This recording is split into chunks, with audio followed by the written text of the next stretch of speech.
The advice and opinions expressed by the host of Autism Live and her guests are meant solely as suggestion and should not be in any way construed as child-specific advice. The Center for Autism and Related Disorders advises working with a board-certified behavior analyst who has experience with autism before starting any intensive behavioral intervention. Any choices you make in determining your child's treatment are completely at your own discretion.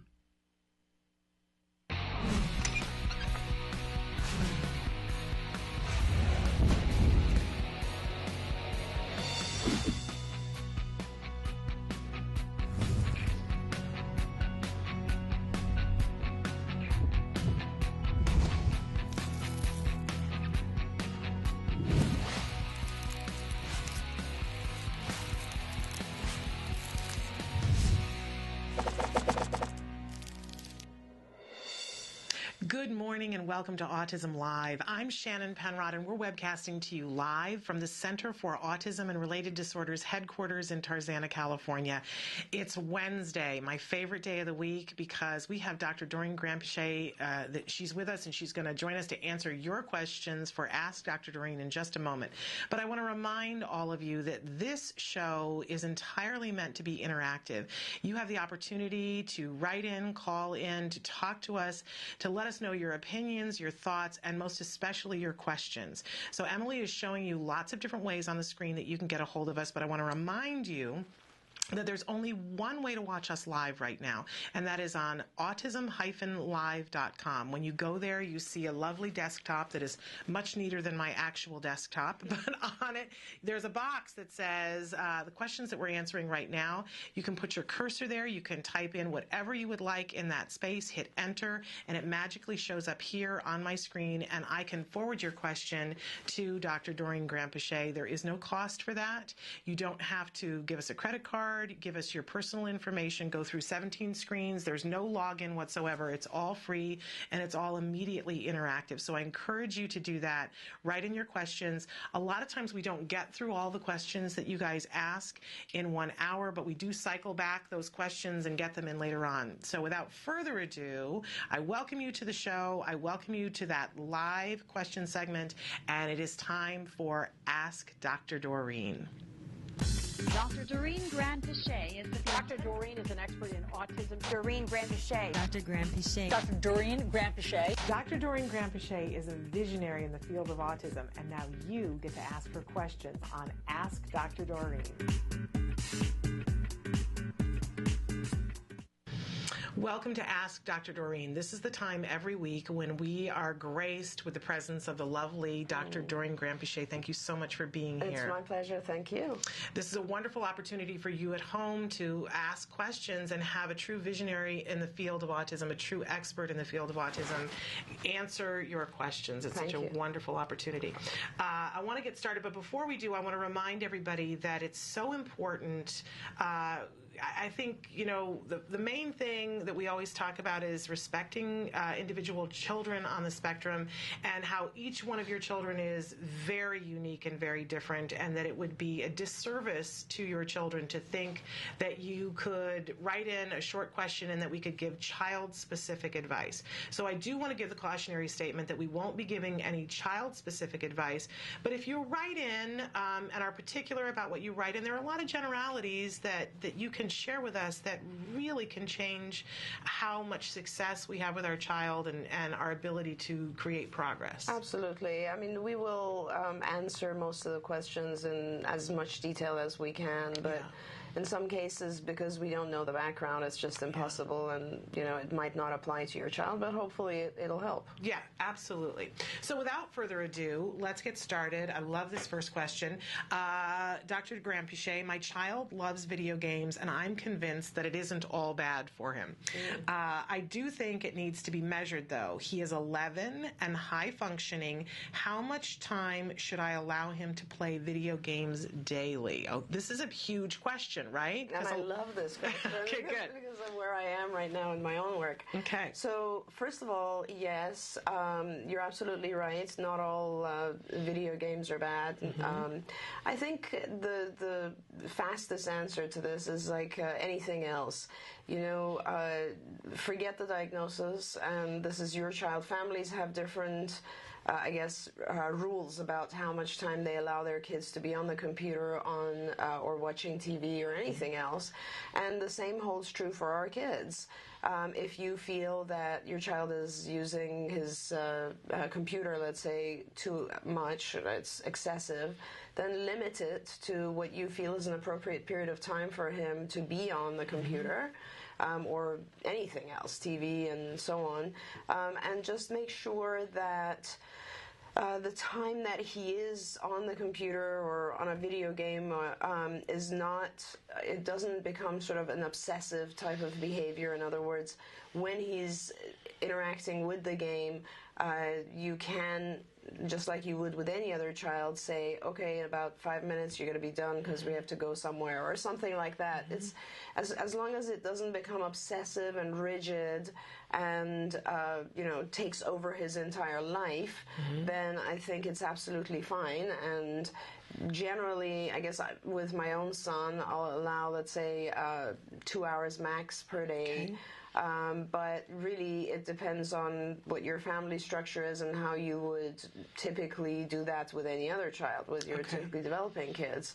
Our kids do have the tendency to become a little bit too engaged in anything that they like, not just video games or computer. But having said that, there's this whole other side of science that's coming into the field, and I'm so excited because I'm connecting with some people and in Boston who are building games, and also at the University of California, San Francisco, UCSF. And this whole thing is called therapeutic gaming, and I'm very, very excited about this because we feel that, of course, like anything else, I mean, our kids, of course, are actually more focused when they're on the computer, right? I mean, than with people, let's say. And with anything else, you can use technology to teach. And we're just beginning to develop a series of games, and we hope to be able to, at the same time, conduct the research that goes with these games to show that certain types of gaming will not only teach skills, but will also teach certain things like increased attention, being able to avoid distractions, all sort of inhibition, all sorts of different executive functioning skills that we're very interested in increasing in our kids. Overall, with the situation that exists right now, of course, we have insurance funding, but even now, just, we haven't even had insurance funding in California, let's say, it's not even a year yet. And a lot of the funding sources are beginning to realize, whoa, these programs are expensive, long-term, pretty intensive, and a lot of reasons are coming up where our funding sources are trying to reduce funding already. And of course, that's, even though we're very blessed in California, as you know, Shannon, and we have the regional center system, which is Department of Developmental Services essentially, and funding, and then we have school district funding, and now we have insurance funding, and many other states have different sources of funding. Nevertheless, if we can try to use some therapeutic gaming to help increase our kids' skills without needing an individual present all the time, then those skills that they learn can be generalized. In other words, when you have therapists, the therapist can be working with generalizing those skills to other environments, other people, and so on, but the core content of the skill and certain activities the child can learn on the computer. It's so smart. I have to say, it seems like a win-win. It's so time well spent. And as I was reading it, I was thinking, boy, for me as a parent, it kind of depends on what kinds of games, because there are educational games that he plays, and then there are ones. But I have a follow-up for you on this question now that we're talking about this, because my kid is really into the video games.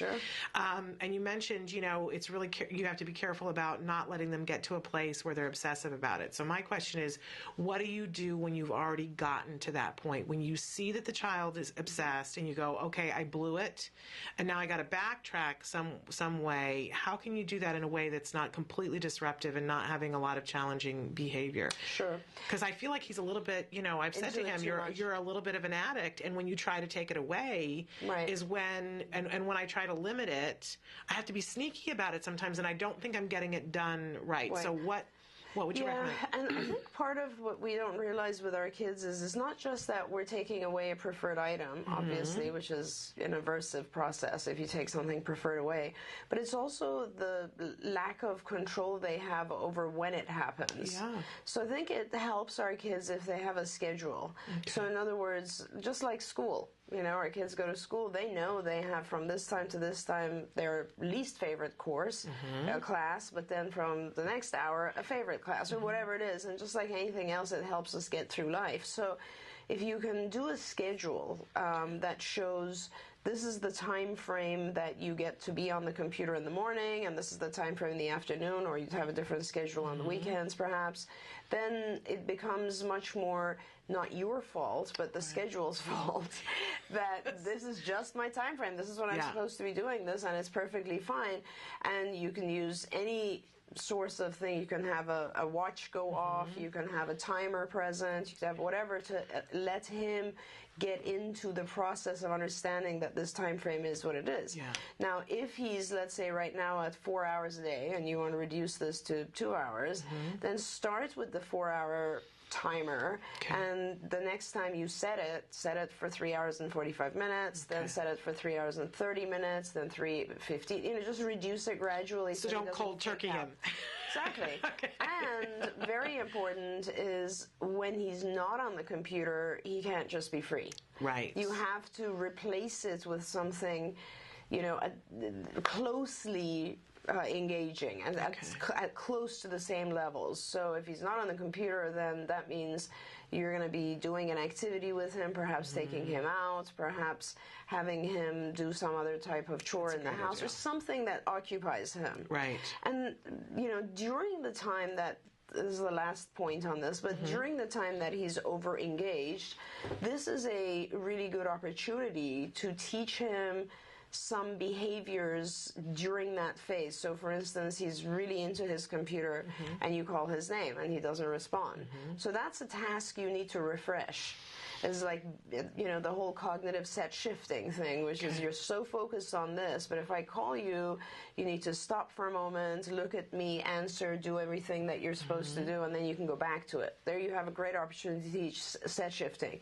Or if you want to teach dual attention, like while he's doing that, then, just be talking to him in the background or from the other room and see if he can comprehend what's going on there and back and forth. There's a lot of different types of skills that you can work on when he's engaged in something, so that it teaches him, flexibility and actually increased speed with moving his attention to other things and back as well. And you said this is called set shifting? Set shifting, it's when you are involved with one activity and then you can move to another one and back fast, rapidly. We do that all the time, right? And a lot of our kids have problems with switching from one thing to another. And if you can teach them these types of things, actually, if you look in our skills program under the section Executive Functioning section under the attention programs, there's a million different things about attention, like being able to pay attention to a background stimulus when you're involved with something, or being able to switch attention, or being able to have, some form of dual attention. So you're paying attention to your paper or your computer, but also the teacher. There's a lot of different aspects of attention that are important, and so a lot of when someone's engaged in something, those are the opportunities to teach those skills. But overall, again, the way I think about it is with kids on the spectrum, what you're trying to do, I guess, more than anything else, and it really depends. This family had written about a child who's pretty high functioning, I think they said. And if you are very high functioning, then the biggest goal would be teaching you social skills, right? And, being on a computer is the exact opposite of social skills. So in that case, as much as we confuse it in life now with Facebook and all the other social, networking stuff, it is the opposite of social. Oh, it is. It's extremely isolating. Yeah. And, there have been a lot of studies on how true friendships have decreased because multiple friendships on a social media basis have increased. So you have more friends, but not real friendships. Interesting. Because you use social media. We use social media so much. But, for a more, let's say, a child who has more symptoms, not enough language, not enough content yet, skills, then I think it's allowable to have a little bit more time on the computer because they can learn content skills on the computer, whereas social skills are a little bit harder to learn using a computer. Now, also, I do remember with some of my kids when they were almost finished, the computer was an object that would actually increase their social skills if there was a child there. Yeah. So they would have their buddy come over, and that is a whole different thing. Okay. Like playing with your friend interactively on video games. That's not a bad entrance to social skills, actually, because that is a very typical thing for a certain age of boys. Yeah. So, you know, and nowadays, oh my gosh, the stuff that's out there. Yeah. I mean, you talk about video games that most of the Xbox and so on are using Kinect. Yeah. So it reads your body language and all that. I mean, the dance programs, the imitation types of programs, they're awesome because they really teach our child to imitate not only the screen but his buddy or friend who's competing against him. Yeah. So you have to consider all of those things. Okay. You know, if you have someone who is trying to spend 8 hours a day on, let's say, a program that's non-interactive on their own, that's not good. That's a whole different story, Okay. Now, you mentioned this whole thing about attention that's available in skills, and it made me think of the fact that there are a lot of the things that you listed are not my strong suit. Do you see a lot of times that you have kids that have an issue with attention, and then you notice the parents also struggle with some of that? Absolutely. Okay. But, I mean, it's very hard to compare parents to kids because aging reduces a lot of those things as really? well. Is that the excuse I could use? I mean, you just have too many. When you have many things that you have to pay attention to, your attention level goes down. Your memory, of course, is impacted by age. But I find that just parents as a whole, being able, like how we learn to pay attention to 5 different things at the same time, I think it's a very adaptive skill in some ways. Like when your child is very young, really you're not just paying attention to the child, you're paying attention to the child, the safety of the environment, your own needs, perhaps your spouse, your other children. It's just, you learn to expand your attention, and the more you're paying attention to multiple stimuli, obviously you're less able to focus on one thing. Yeah, I don't think the shifting attention, I don't think I was ever good at. And I always say, once I became a parent, I can't walk and talk and chew gum at the same time anymore, because I always say I have Gem 101 running in the background. Totally. And it takes up a lot of disk space. Absolutely. My kids make fun of me because I have, all 3 of them are occasionally, not occasionally, almost all the time, talking to me at the same time, and same, of course, here at college. Yes, I was going to say, it's a lot. That's my life. It's like someone's on the phone, someone's on my computer, IMing me, someone's in my office, and it's all happening at the same time. But I see you're very good at that. Not really. That's why my kids make fun of me, because I'm like trying to pay attention, and sometimes I just be like, okay, everybody stop, one by one. Like, I can't process it. Well, that helps me to know that you have to do that, because you appear to be very good at that. So.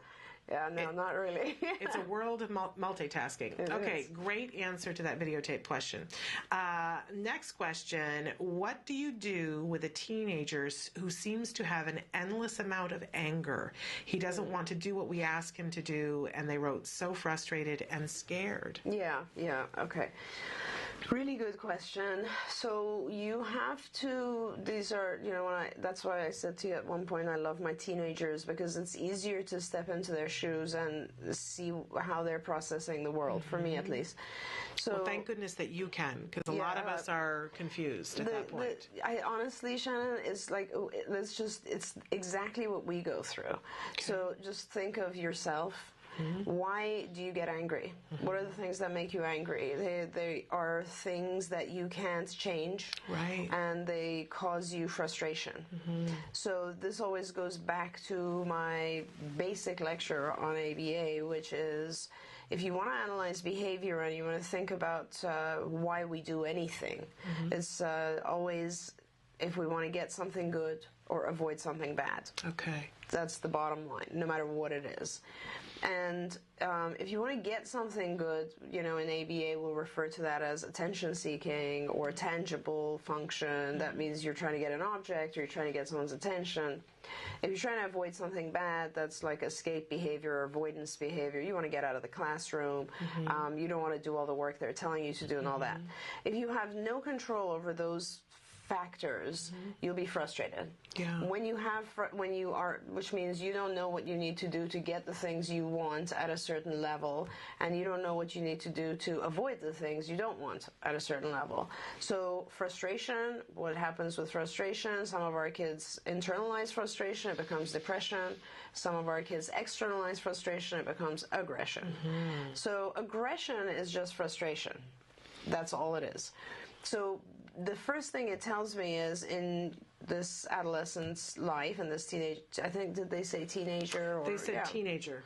There's some frustration, which means that there's too many demands and not enough reinforcers. That's essentially how to define too many demands, not enough reinforcers. Not enough positives, too many negatives, from his perspective. Okay.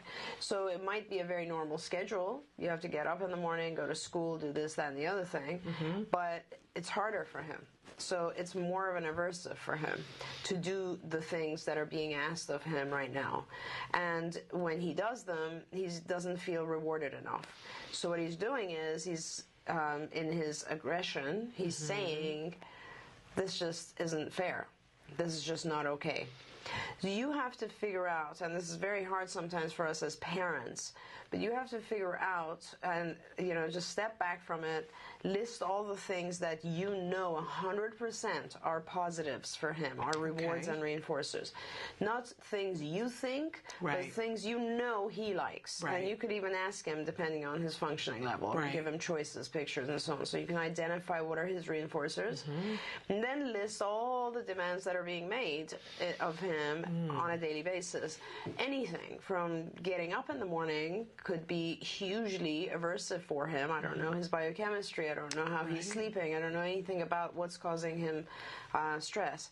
So, and the demands are so many during the course of the day that we don't even think about it. It's like getting up, getting dressed, having breakfast. He might not like any of those.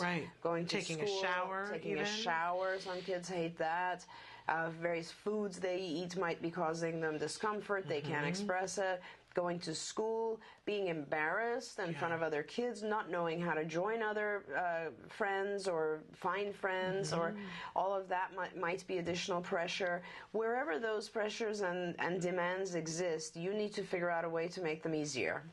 Whether you, one of the lectures I give sometimes is on like the topic of when kids have IV infusions or injections or something unpleasant, like you go to the dentist, have your teeth pulled, whatever it is. That day, if it was you, you'd take it easier on yourself. If you're, let's say, on a diet, you won't diet when you're feeling like bad, really terrible. So you do it for yourself. We just have to realize that for our kids, certain demands that we place on them are harder for them, and you have to reduce those demands. You have to model more, prompt more. So give more support. Just know that something in his life is too hard. You have to bring the balance. And the balance of making our kids happy is always the demands and the reinforcers have to be even. And that's not just our kids, that's us, that's everyone, right? You wake up in the morning, if you feel terrible that day, but you have something really cool and exciting or something you want happening later in the day.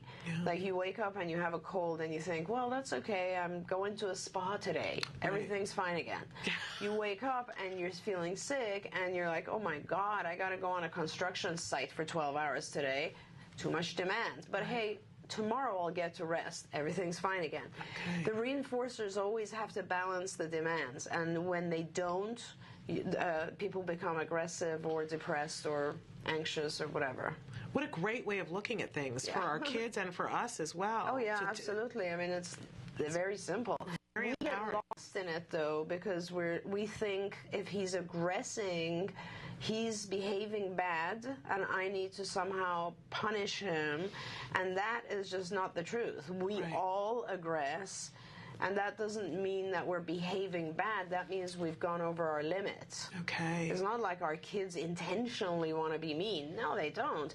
That's the only way he knows to balance his environment. So when does he get aggressive? Because that's probably around the time something is happening that's just too high demand. Okay. Really fascinating. Yeah.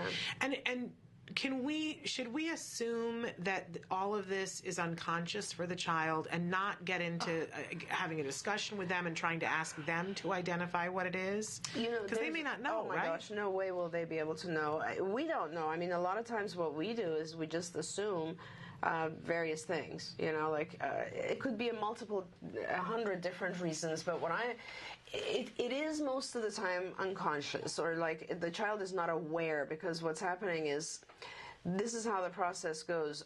I want something, I can't get it, I aggress, and then I get it. Right. And so I learn, aggression is not all that bad. Right. It is the tool that helps me get my reinforcers, so I balance out a little bit. And think about that again. It's not just about our kids. It's about anyone, right? Why do certain employers just yell at everyone? Yeah. Why? Because in the past, when they've yelled at people, the work they wanted has gotten done. Yes. So they've been successful, so they've learned this is a way to deal with it. Or maybe not. Maybe they've been successful as a child, and whenever they yelled, parents would stop bothering them. Whatever it is.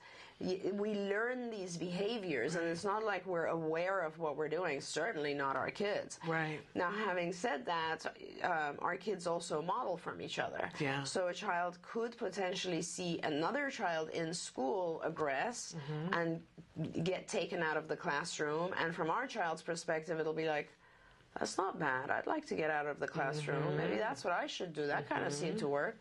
Or a child might aggress in a classroom and get a lot of attention, teacher, everyone, and our child will misunderstand that this wasn't really good attention, but nevertheless it's attention, and go for it. Right. And they'll learn.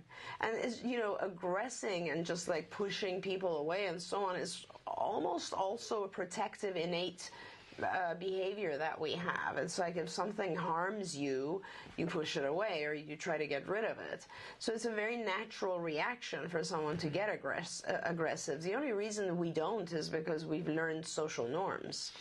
I mean, otherwise everybody, what cavemen did, So once social rules developed of, hey, you can't hate people, then a lot of people learn. Some people didn't learn, and they still do, right? Which is why we have abuse situations and so on.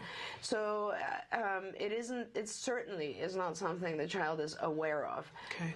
Always remember, any challenging behavior is just communication. The individual is trying to say something they can't otherwise, or they don't know how to otherwise. I love this because it's very empowering, because you take the fear out of it. It starts to make sense. Oh, totally. And that's a very empowering thing. That's wonderful. I think we should take a break, and we're going to come back. Keep your questions coming in, and we'll be back more with Dr. Doreen Granpeesheh after these messages.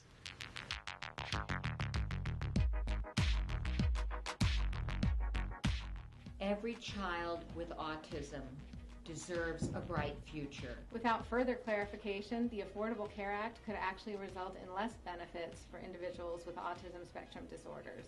We urge Catherine Sebelius to clarify the Affordable Health Care Act. She can make one change, one little minor change, to make applied behavioral analysis be part of the health care plan.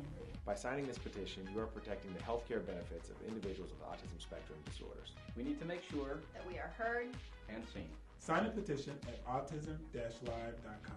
Here's how you can show your infinite support. Create your own infinity ribbon. What you're going to do is take a ribbon that's been cut about 8 inches long, and you're going to grab one end and then twist it, and then take the two ends and join them together, and then take it together, and then I'm going to flip it around and take another piece of tape, and what I have is double-sided sticky tape. Squeeze down. You have your very own infinity ribbon. With ABA, the possibilities are infinite. With ABA, the possibilities are infinite. With ABA, the possibilities are infinite. With ABA, The possibilities are infinite. With ABA, the possibilities are infinite. With ABA, the possibilities are infinite.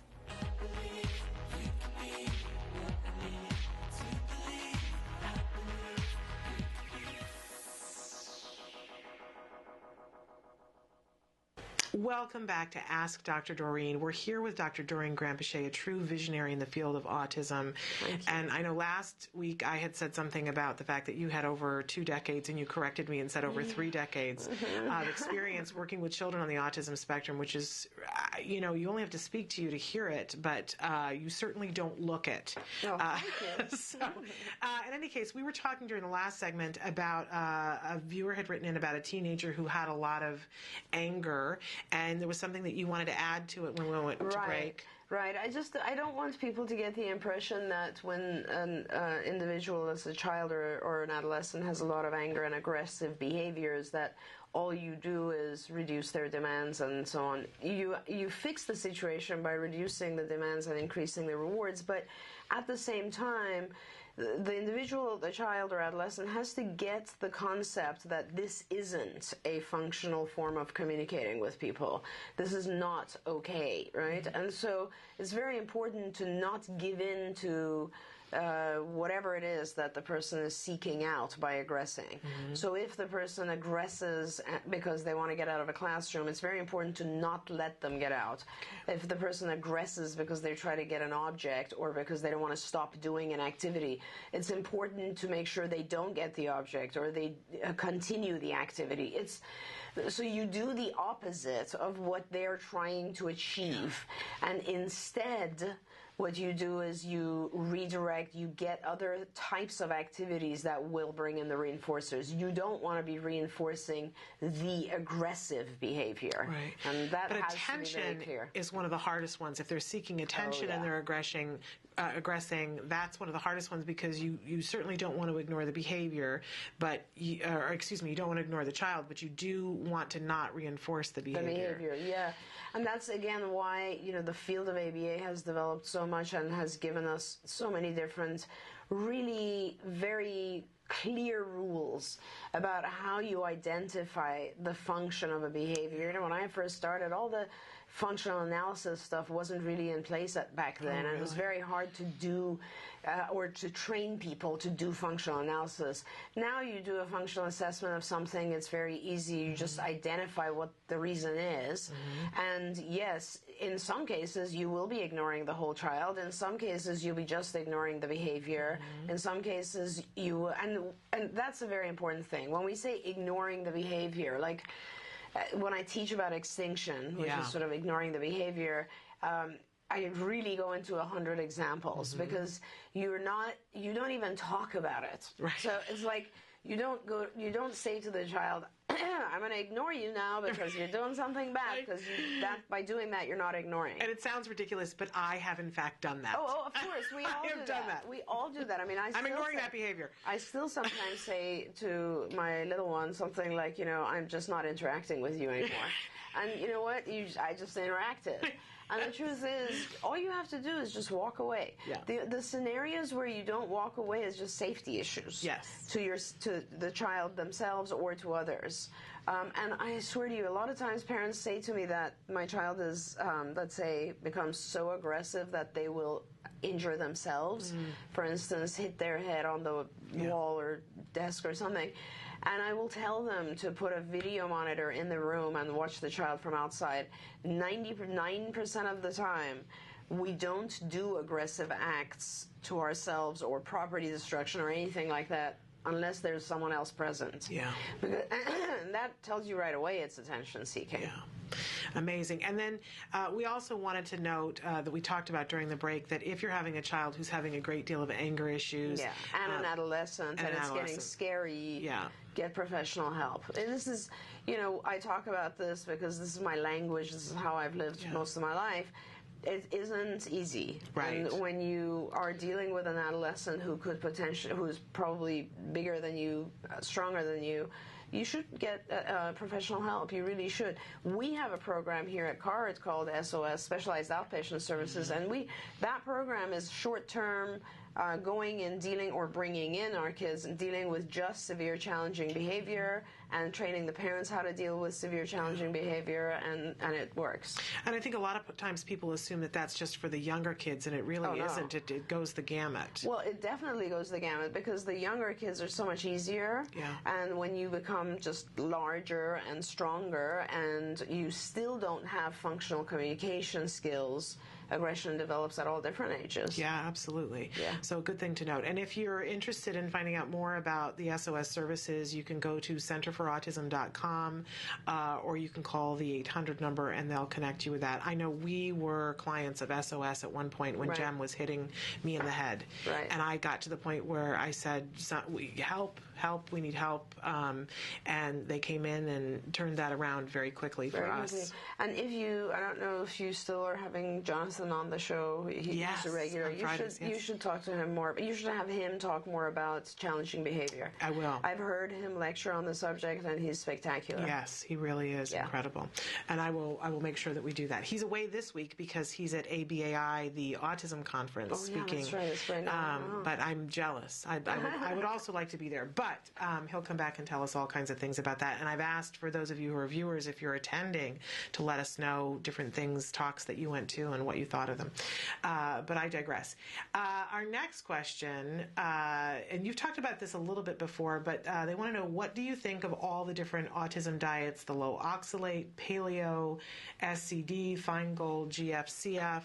There are a wide variety of diets that are out there. It can be very confusing. We're going to be doing some more shows about that, but what is your opinion?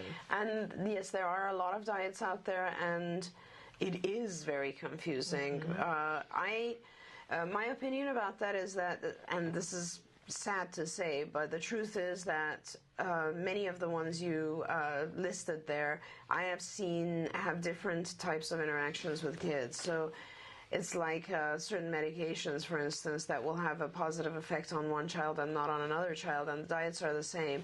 A lot of the when we first started tracking dietary stuff, the GFCF, and then later, of course, soy and corn free as well. But that diet was spectacular, and it was showing a lot of different types of effects on a lot of our kids.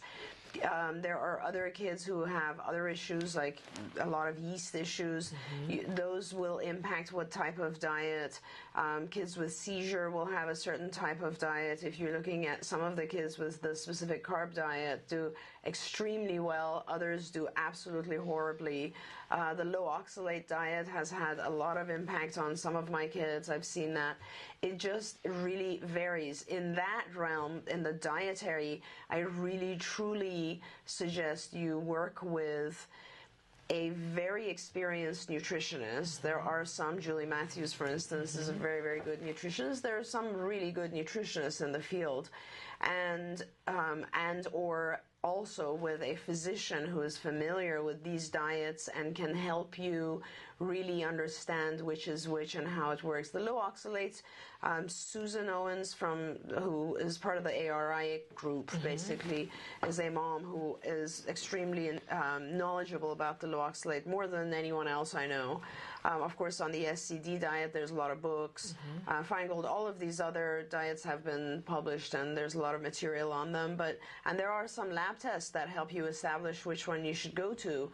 But even the lab tests are not 100% accurate. Yeah. So really, it's a matter of working with a nutritionist where you can eliminate certain foods and measure the outcome, measure the behavior change. The most common question parents ask me is, we went off, let's say, gluten, and we really didn't see anything. I'm like, okay, as long as you were off of it for about 3 months and you didn't see anything, as long as you were 100% off it for about 3 months and didn't see anything, fine. Because, and I also want to say that one of the best tests for these things is a challenge test. So you're off gluten for 3 months, introduce the child to some gluten and see if you see a change in behavior. You're off casein for 3 months, or even casein is even faster, a month, you'll see reaction changes. But, the other part of this, which for me is a little bit more I guess I can generalize more. So with that response, I can't really generalize because each of those diets I've heard have different types of effects, and there are studies showing that as well. Now, as a whole, generally, the general diet that our kids are exposed to is not very good in the U.S., and as a whole, even worse than that, the food we have is not that good. So I really do actually recommend that parents work with nutritionists as much as possible. We are actually looking to hire a nutritionist here at CARD because it does have a pretty big impact on our kids. And being able to have, organic or really farmed foods, that in itself makes a big difference. Absolutely. Absolutely. And just a programming note, you mentioned Julie Matthews from Nourishing Hope. She's going to be here on the show on February 11th. That's terrific. So if you're interested in watching that, you can tune in for that. Is she coming in? Or we're going to Skype with her. Oh, that's terrific. We're going to Skype with her. Okay. But I'm excited to have her on the show. Okay, our next question from a viewer. My child was making great progress and now seems to have stagnated. She hasn't mastered anything in at least 6 weeks. My ABA provider doesn't think there is anything to worry about. I would love to know your opinion. Shouldn't we be changing something? Oh, I wish I knew the age of the child and what programs. Okay, I don't know the age. That doesn't help at all. But 6 weeks is too long of a period for no progress if you're doing basic core lessons. 6 weeks is a very short period of having no progress if you're doing advanced lessons. So if you're doing something like, touch, colors, letters, objects, labels, actions, whatever, something that's core prepositions, easy stuff that you should that usually has it's not abstract. It's very concrete and you have stimuli and so on. Then 6 weeks it's not even all that long, but it is long. You should have some progress daily. But if you're doing advanced programs like teaching the child how to tell jokes, how to see other people's perspectives, 6 weeks is nothing. That's a very typical time frame for the child to just start to learn something basic, something that advanced. So that has a lot to do with it. But if it's a young child and it's basic programming, then And let me say another thing. I don't know the intensity. So one of the biggest things that happens is parents will say to me, right now I just took over a family on the East Coast, which is an important family to me, and they were sort of disappointed that they weren't seeing a lot of progress, and I went in to kind of look at their programming, and I realized, oh my gosh, they're only doing 4 hours a week of programming. And they're in school, the child is in school and has special ed at school, but at that level I would not really include special ed at school as part of their ABA program, and really and the child also has speech and also has OT, like 1 hour of each a week, but 4 hours of ABA, I wouldn't expect to see anything. And that's the core problem, I think, Shannon, that people don't understand, is that you do really only have a certain period of time. You don't want these ABA programs to go on for the child's life. So that's why you intensify, because at 4 hours of ABA a week, I'm coming nowhere close to teaching this child the skills they need. I'm not even teaching a tenth of the skills they need. So you really need to intensify. And so that's a core reason too. So ask yourself if you're doing enough to make change. And the example I always give is, if a physician gives you a drug and says you have to take 25 milligrams of this, and you take 2 milligrams, you're not going to see a change. In fact, what's going to happen is the individual will become resistant to that drug. And it's the same with ABA. You do 4 hours, it doesn't really have a big enough impact, and your child's going to get frustrated because, why am I doing 4 hours of this thing that isn't teaching me much? Somebody gave me the example the other day that when stars prepare for a movie and they want to get really defined muscularly, how the intensity of what they do with a trainer is so much more, and that when we're trying to work out at home and we're doing little shifts and doing 10 minutes of working out, we don't stick with it, we're not going to get ripped, and we aren't going to stay doing it. But when you get that level of intensity is when you're going to get those amazing results. And I thought, oh, okay, that makes a certain amount of sense. Absolutely. Okay, our next question. I want to start preparing my 14-year-old to be able to hold a job, but I have no idea how to start. Are there good books on the subject, or do you have any suggestions about getting them job ready starting at 14? That seems great that they're starting that early. It's just so amazing that we're getting so many questions today that are right where my life is right now. We're just in the process of working with, I think I've mentioned to you, Dr. Luvis Mara, who is one of the original founders of the Mind Institute, and an amazing man, and he also is an advisor to the Senate, to Senator Steinberg, and he is in California, in Sacramento. And with his help, we've started to develop right now a classroom which is going to be focused on just vocational training for adolescents. And we're using, it's not just vocational training, we're doing two things. We're using technology also to teach vocational skills. And this is up in Sacramento, and I think the school name is Sierra, but I can get more information on this if the person wants. So we're just beginning to develop this. The person that is very good with vocational training and for adolescents and up is Peter Gerhardt. If you look up Peter Gerhardt, he's in New York, I believe, and but he does have a lot of stuff online that he has published on how to teach work skills and so on. And we just pulled one of our managing supervisors, actually, or we're in the process of pulling her off and having her just write and develop our vocational training curriculum. And we're videotaping all of what we're teaching right now so that we can also have some video training going on.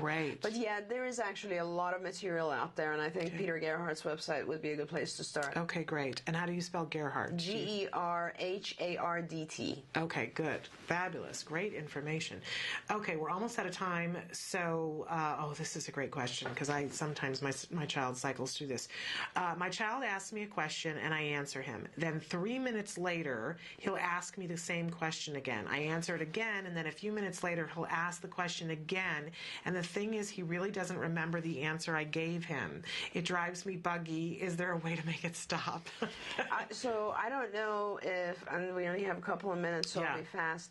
I don't know if he doesn't remember or if there could be three things here in my mind. He doesn't remember, which is easy enough to fix because you can write it in front of him or do some sort of a visual that reminds him, so he doesn't have to keep asking you. So actually, if you have a visual, some sort of icon that represents the answer, or some writing if he can read, then just place that in front of him, or give it to him when he asks. The second thing it could be is that he's just trying to communicate with you and he doesn't have language enough to communicate. That's a whole different story, and you basically ignore that. When the question repeats itself, you ignore the question and you interact in a different way. So you increase interaction. And the third thing could be that it's a very either anxiety-provoking or exciting thing that he's asking you about. And so he's trying to be sure. In other words, he's trying to make sure that it's either going to happen or not happen. And he wants reassurance. So in those cases, again, it's hard to answer this because it really has to do with the level of functioning of the child. And if the child is at a certain level of functioning and you can identify now, pay attention to it in the future. If it's an anxiety-provoking thing, I would sit down, if the child's at a higher level function, I would sit down with the child and just say, what are the things that are scaring you about this right now, and start visualizing that, like help him through the anxiety, actually. Or if it's something that's extremely exciting, then I would use the opportunity that he keeps asking to sit down and, write things about what are the exciting things about this activity, or I would engage him in some other way to discuss the exciting things. But I think the easiest answer that might help in no matter what scenario is to somehow think of a visual cue card or something that you can give to the child, let's say the second time they ask. You can have the child prepare the visual. Doesn't matter what's on there, because when they look at the card, it'll remind them of the answer. I'm going to go home and make a card that says, dinner is cooking. There you go. Because is that what he asked? That's what my child, he says, Mom, I'm hungry. And I say, okay, dinner, and he'll say, what's for dinner? And is dinner almost ready? And I'll say, dinner is cooking. It's going to be ready in this amount of time. There you go. Anticipation of something exciting. He when he's hungry, he wants food. Ugh. You know what else you could do, Shannon? Is you could just simply set a timer for him. Okay. So you need 20 more minutes. Set it and say when this thing goes off in 20 minutes, then dinner's be ready. And then tape it to his face. Well, I mean, just I won't need to because he'll stop asking. Yeah, and you know what? If he moves around the house, then just draw the timer. So what he'll on a card and put it in his pocket. So what he'll do is learn to look at the timer. That'll remind him and go see how much time's left. Yeah, because he. Or even on a clock, tell him when this hits 7. That's when it's ready. Yeah, because he can ask me that 300 times. Yeah. And I get to the point where I go. Yeah, stop asking me. Always figure out why. And the only thing is he doesn't know how to measure time. A lot of times our kids don't know how to measure time. So when you say soon, it means nothing. Yeah. Yeah. You're absolutely right. Yeah. Emily, do I have time for one more question or do I need to wind it up? No more time. We are out of time, and I'm so sorry for that. But I thank you so much for all of your great information. This was really wonderful. Thank you. And we are going to take a break. You'll get to see the A word. And when we come back, we'll be here for Let's Talk Autism with Shannon and Nancy Alspaugh-Jackson will be joining me. So stick with us.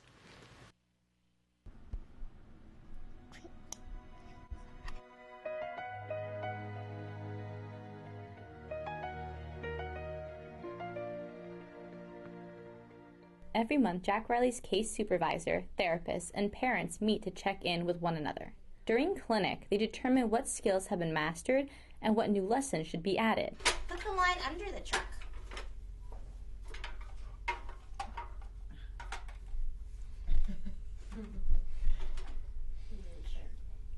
Where'd it go? Oh, does that count? Under. Oh no! What sound does the lion make? Roar. Roar. Can you put the lion in front of the truck?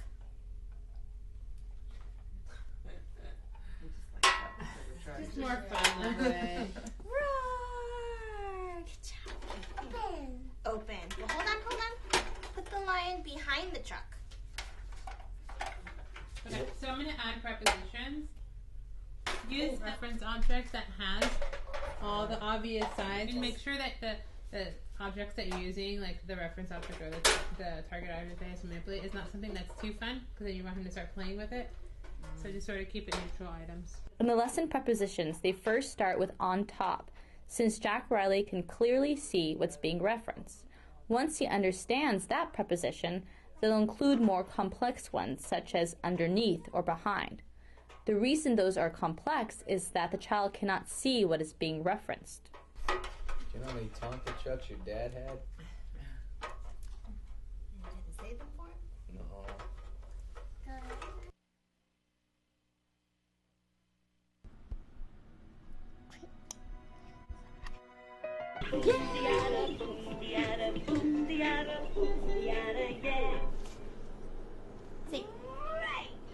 Can I stop talking? Can you say, can I have the guitar? Have a guitar. Sure. There you go. Turn it on. What guitar? Say, can I? Have guitar. Sure. Here you go. Yay. Here you go. Do you want more? Purple iPhone. You want the purple iPhone? All right, we can work with that too. That's a bit. What? That's a bit. Oh, it is an elephant. What color is it? Pink. So it's a. Oh, bless you. Say it's a pink elephant. A pink has a bit. There you go. It is a pink elephant. It was only 9 weeks ago when we first saw Jack Riley independently tagged with joy detention, and in that time he's become a lot more vocal. Jack Riley is needing less prompting to speak, and his speech isn't only reserved for manding, but is becoming more and more social. He wants to engage others in his experience instead of using people only as tools to receive objects that he wants. What do you? Why iPhone? Can iPhone? Okay, say can I have? iPhone. Okay, you say. Can I have iPhone? Say can I have? iPhone. Say can I have? iPhone. Say have. Can I iPhone? Good trying, buddy. That's a good try. Here you go. Kind of all slurred there. It's okay. So that's a new target we have in Mans. we're trying to expand his frames of asking for things because he's so good about saying, I want, and give me. So we want him to start asking in different ways. So Sabrina wanted us to start teaching him, can I have, and then we'll expand to may I have. As you saw in clinic, she wants us to work on fluency too, and he's getting a lot better with the it's a item. I don't know if you remember like footage from like months ago when we were doing labels and all he wanted to say was the object, like he didn't want to say it's at all. What is it? Say it's yeah, it's a chicken. Good job. 2 more stickers. Look. What do you mean by language fluency? Oh, so that when he speaks, it's more fluid. It's not like broken up, and it's not slurred either. Right.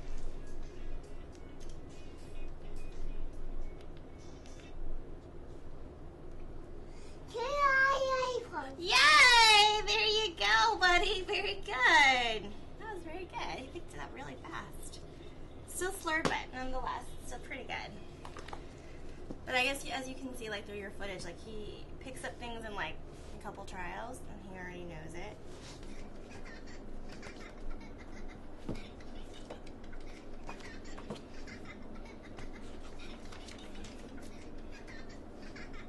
All right, my turn. Do you want more penguin? More penguin. Okay. It's a pillow. It's a pillow. It's a rip. It's a door. It's a burrito. It's a pie. It's a slide. It's a slide. There you go. Nice job. Thanks. It's a potato. Good. It's a camera. Good boy. It's a toothbrush. Good job. It's a ladybug. Uh-huh. It's a couch. Good boy. That was really good. He's really getting those ending sounds in the words. It's really good. Yeah, the way he articulates the different sounds in the words, because a lot of those words are really hard to say.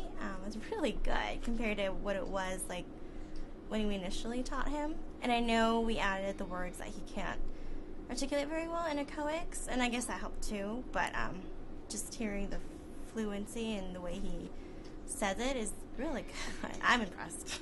But he seems like he's really trying to. Yeah, and he makes all the sounds in the words now, versus, he'll just slur the words like before. Like, what word did he say? It was really good. I don't remember, but like chicken would have been like a slurred word. Like, I don't know. I don't even remember. But it's like shisha. Yeah, but he really tries to articulate every sound now, especially the ending sounds too, like cat and dog. Like he really tries. It's really good. A lot of progress. Are you Bobby? Huh? You are so smart, Jack Riley. Are you a bobblehead? So lucky. Huh? What? Whoa. What? Whoa, what? What? Say it again. Were you saying something?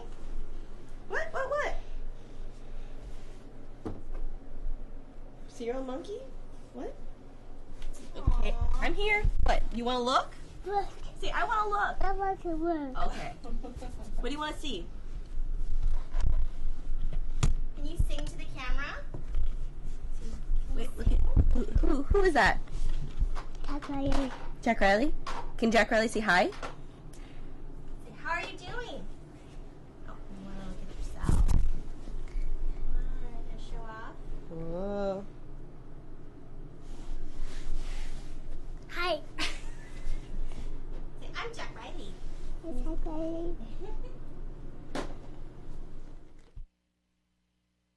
Welcome to Autism Live and to Let's Talk Autism with Shannon and Nancy. You just watched a previously recorded version of Ask Dr. Doreen and then the A word, but we are in fact live right now. And normally I would be saying to you, I'm Shannon Penrod and this is Nancy Alspaugh-Jackson, but you suspiciously do not look like Nancy Alspaugh-Jackson. Yeah, she's way better looking than me. I wouldn't say that. You're a handsome, handsome man. But, of course, we are joined by Mark Christopher Lawrence today, who's guest hosting for Nancy Alspaugh-Jackson because Nancy is in Sacramento getting it done. Yeah, stand up for autism, right on the Capitol steps. That's good. Yes, and we hope that we're going to be joined by Nancy via Skype, if not by phone call. Depends on how the solar flares are. I don't understand all that stuff, but technology, if it works out right, we'll have Nancy with us via Skype, and if not, we'll have her by phone. And if not, it'll just be you and I. We have the technology. Does it work? That's the question. Yes, and do I understand it? The answer to that is no.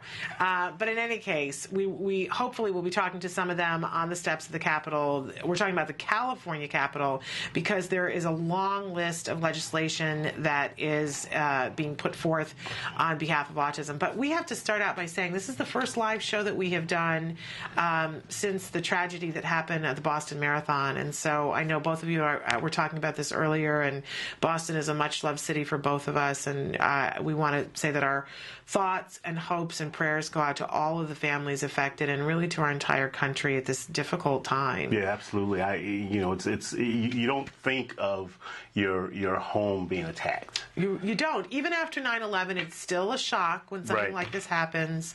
And I know I was at a luncheon on Monday when it happened, and the first person who walked up and said something to me was Dr. Doreen Granpeesheh. She had just gotten a text and was devastated and said, "Did you know this?" Because I was the person who walked in late after the show, and she said, "Did you know this?" And I said, "No." And then, of course, we turned in the hotel lobby and could see what was happening on the big screen. How did you hear about it?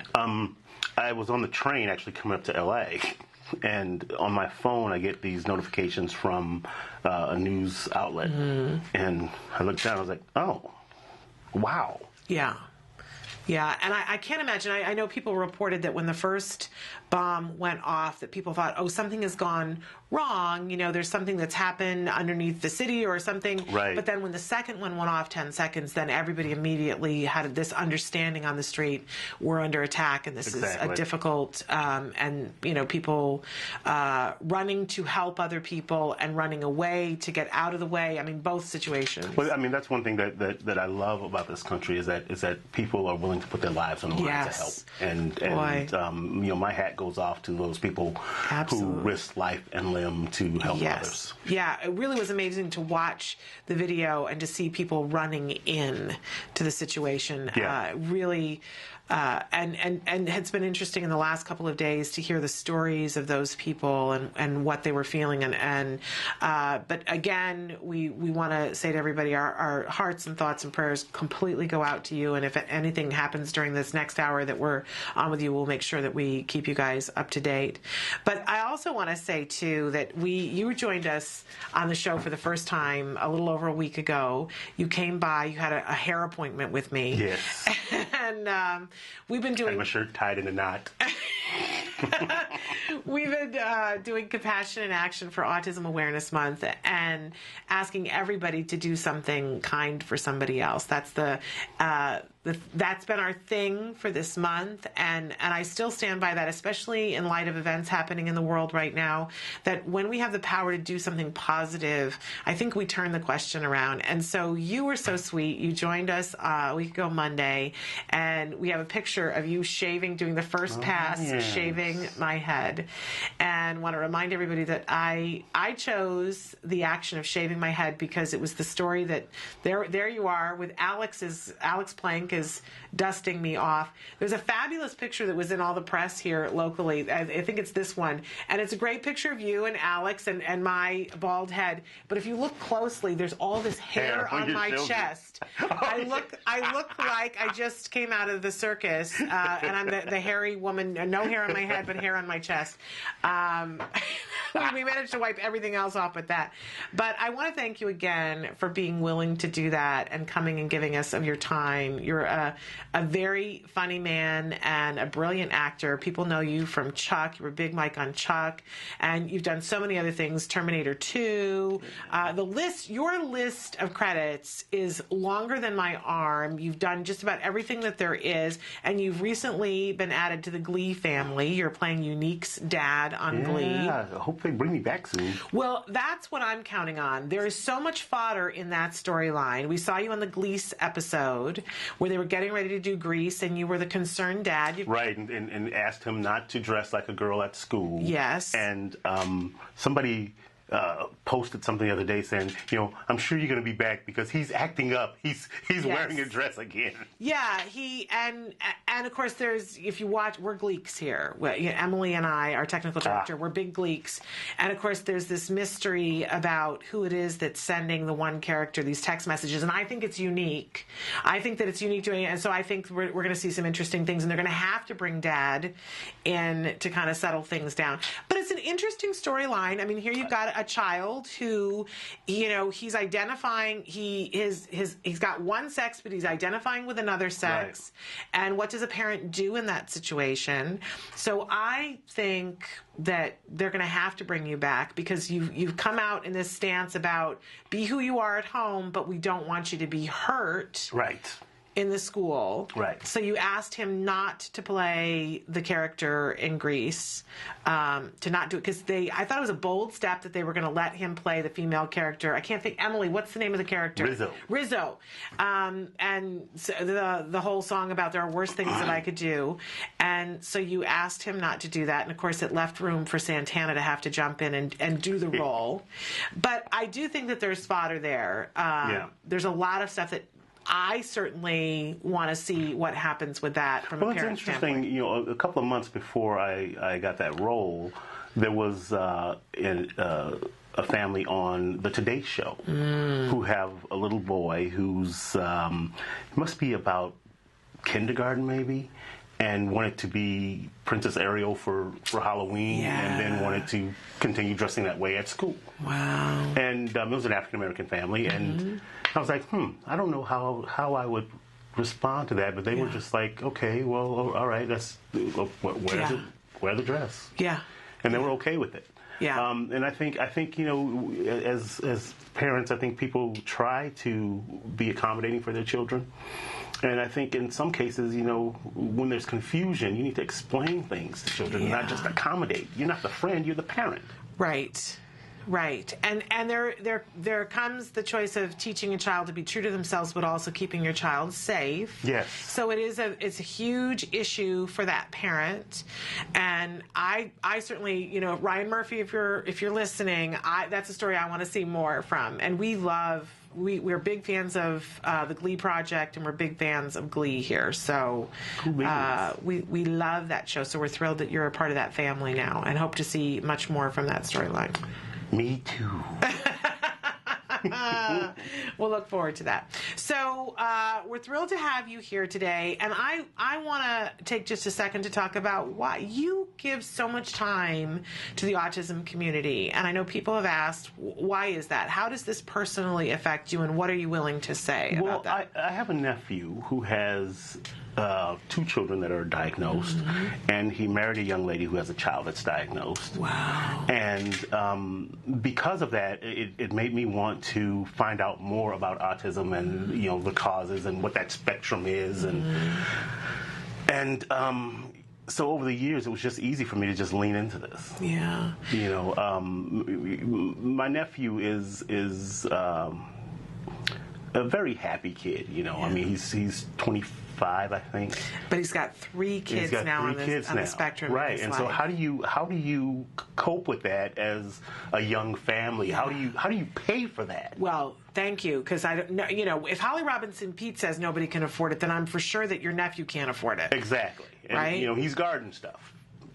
For a living. So it's like I just wanted to try to find things to try to help them. Look, take a look at this. Yeah. Because it's expensive. It is expensive. But, we talk a lot on the show about having a support system and how people can find their way to support each other.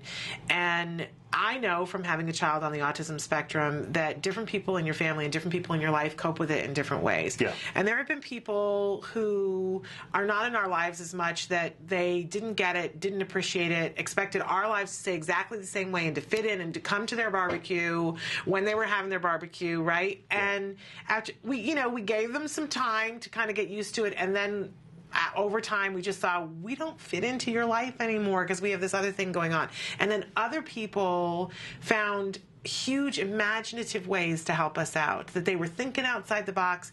And I'm sure that your nephew so greatly appreciates the fact that you have moved the dial, and not just for his family, I'm sure, but you've moved the dial for everybody. You show up in spades. Whenever somebody asks you to show up, you are there. You're one of the people on the front line saying, I'm here to support. So I hope that he gets that, how much you've done, and that he appreciates it. And I'm sure you don't email him every time and say, hey, I'm doing this, but I'm sure he notices it. And I hope that he appreciates, because I think it's remarkable. Not everybody does that, Mark. Well, it's a thing where you look at your own life and say, I've been blessed in so many ways. Mm-hmm. Then, this is one little thing that I can do to give back. It doesn't cost me anything to show up. You know what I mean? But there are people who say, but it's my time, and you are very humble about that. I have a lot of free time, Free time is dangerous. You understand? So it's like one of those things where, okay, if I wasn't doing this, what would I be doing? I'd probably be doing something to the house, and right. I don't really want to do that anyway. Well, okay. Well, we'll take it because you bring an energy with you. I'm hoping that by the end of the show, we'll be able to show some of the video that we took of you at the ATMF, the Autism Care and Treatment Today for Military Family Run and Walk. That yes, when I was running my 10K in record time. Okay, so we're going to show. We're going to show that later on. But that was a pretty early morning, and you showed up, and you were playing with the kids and playing with us and doing some stuff. Really remarkable, and I know you really take the time, and I, for one, salute you. Thank you. And say I really appreciate you. It's wonderful, because I'm sure that there are other things that you could be doing with your time, and it means something to me, and it means something to our viewers that you take the time to be here, and that you said that you'd fill in for Nancy today, which is a lovely thing. Yeah, glad to be here. All right. So we're going to take a little bit of a break, and when we come back, we're going to see if we can't get Nancy via Skype. We're going to try our first foray into can we connect with her to hear what's happening on the steps of the Capitol here in the state of California. There is a lot of legislation. We have our cheat sheets here. There is a list of bills that are being introduced. Some of the ones that we've been talking to you about, Nancy's going to fill us in on what happened in committee yesterday. But this really is a big day. There were busloads of people who went up to stand up for autism, to show a force to these legislators, to say there are people who care about this deeply, because we know that matters with politicians. Yeah. It matters when you call them, it matters when you email them, and it matters when you show up. I always say, and it matters if you chain yourself to their desk, too, which we're... Right. Well, when you think in terms of, 1 out of 110... Well, that's what it was a couple of years ago. Then they went to 1 in 88 this last year. 1 in 88. And now they're saying 1 in 50 school children. You're kidding. No. And yeah, I know. So when you say 1 in 50, yeah, clearly somewhere in your circle, yes, you are touching somebody. Absolutely. You are a degree away. Yes, at least. At least. And that's looking at who's been diagnosed, right, not the kids who haven't gotten the diagnosis right, yet. Exactly. So, we've heard numbers from Korea that are in the 40s, 1 in 40. And of course we have a lot of people arguing about how factual are those numbers, but you've got 3 children in your family. Yeah. So the numbers are huge, and we need to make the politicians see that. So Dr. Doreen Granpeesheh is up in Sacramento today. Nancy Alspaugh-Jackson is up in Sacramento today. We're holding down the fort while they go and do the good work. So hopefully we'll be able to connect with them, stick with us, and we'll keep fingers crossed for technology. We'll be back with Nancy Alspaugh-Jackson after this message. We are here at the Act Today for Military Family Fun Run, and I'm with a bunch of gentlemen who are getting ready to run a 10K. Gentlemen, what do you have to say? And there we have it.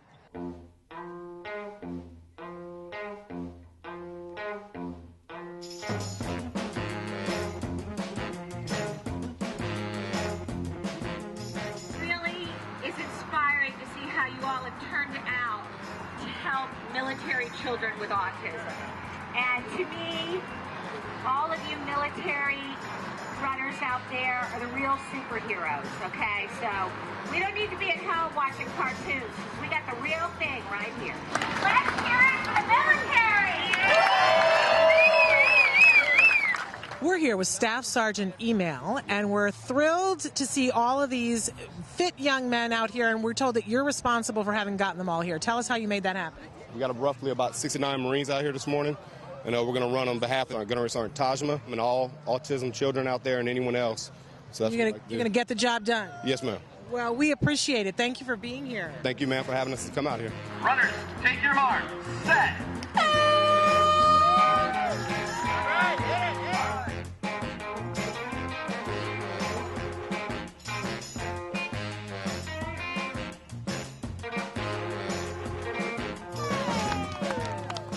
We're here with the winner of the 10K. Tell us your name. Mike Johnson. And tell us why this event was so important to you to come out for. Well, I work for One Hope. We've been the sponsor for 3 years, and it's just a fun day to come out and get the whole team out here. And do you know what your official time was yet? 37:10, 37:20. Congratulations to you and One Hope. Thank you. We're happy to be here, and hope it went well for all the fundraising. Thank you so much. Great. Okay, we're here with the number 2 finisher of the 10K. Congratulations. What's your name? Eli McMahon. And why are you here today? I'm out here to support all the military families. I'm also a captain in the Army. One of a kind out here because mostly Navy Marines, but I figured I'd show my support. We're here with Mark Christopher Lawrence, who's just come across the finish line. Mark, how long did it take you to do the 10K? 2-3 days. So wonderful to have you here at this event. Why are you here supporting as you do so often? Well, this particular event is in support of military families, and the military allows me to do what I do. I mean, because of the military, we have freedoms in America that are not afforded to people all over the world, and so, greatest country in the world, right here I am.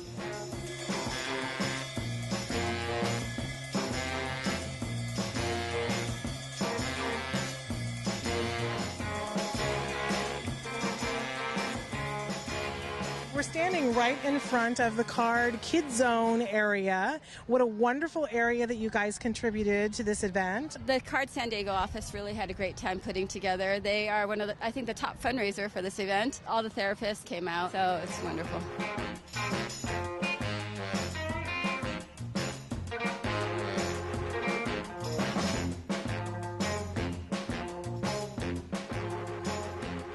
Tell me who I'm standing here with. I am Robin Martinez, and I am the proud mother of my son Jake here, who has autism. And you're sporting these fabulous T-shirts, Navy Team Jake. So what has it been like being a military family with a child on the spectrum? When he was diagnosed, we had just been restationed to Hawaii, so we didn't have a support system in place. We were alone, and it was frightening. It felt isolating. We didn't really know anything about autism at the time, and that's why we support ACT today. That's why we're here today, is there is a program now that supports military families with children with autism.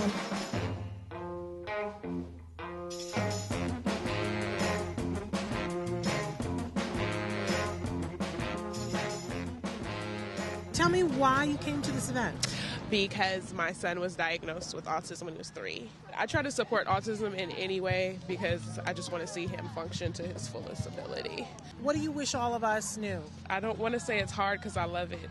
I mean, I love every minute of it, but it's hard when you're doing it all by yourself, and it's hard to know that you do have a support system, but they can't be there with you. And I think it's harder for him because he misses all the things that he does do, all the new developments and the new things he learns. He doesn't get to see him go through it.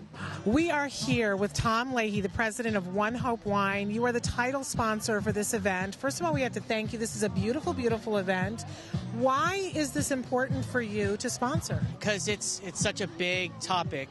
We want to make a social impact in whatever we do, and donating 50% of our profits back to different partner charities. We want the consumer, the end consumer, to go out and understand that by choosing to purchase One Hope, they're choosing the greater good for the community, which is important, and that's what we're founded on, and why we go to work every day. We've all admired the socks and the outfit. We love the A on the front, peas in a pod, and then on the back it says, "I run for a hero." Tell folks why this is so important to you personally. No, we love ACT Today.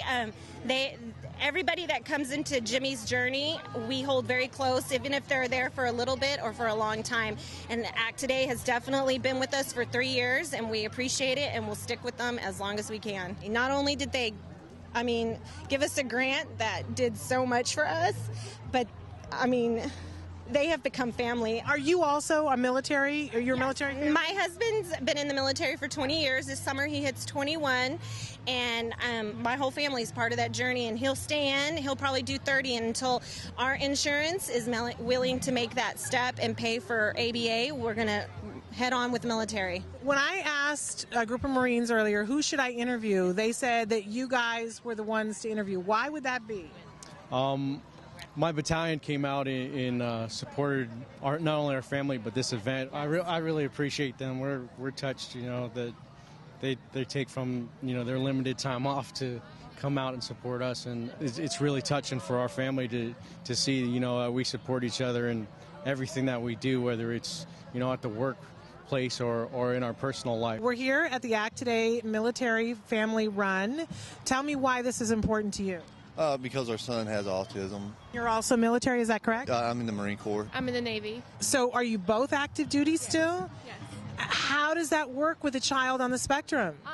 It's difficult. We've, in the last 3 years, have gone on 3 deployments between the two of us, Afghanistan 3 times. And so being a single parent during those tours is definitely tasking on us as parents. But we've been able to get through it. We've been married almost 13 years. And if there was one thing you wanted people to know about what it's like being in the military and having a child on the autism spectrum, what would it be?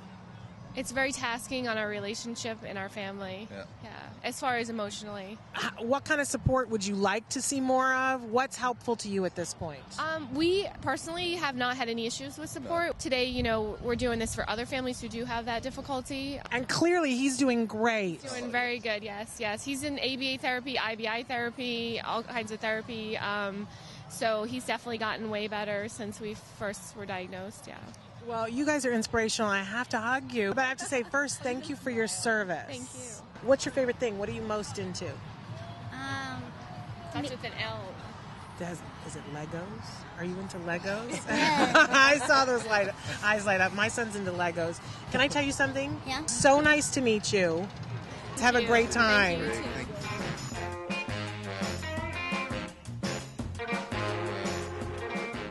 We are here with the lady of the hour. I love the Marines. I have a soft spot for them. And I think, as a rule, our country takes them for granted too much. And you put autism into that equation. You put having a spouse, in the service, and they may be deployed, moving on average every 2 years. And if that's not hard enough, they don't get as many benefits because of the insurance laws that are recommended for behavior therapy, for ABA.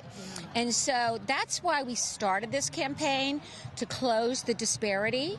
And it's been very successful. Act Today for Military Families, we've raised over $200,000 that's gone directly to the families across the country and gone to over 200 families.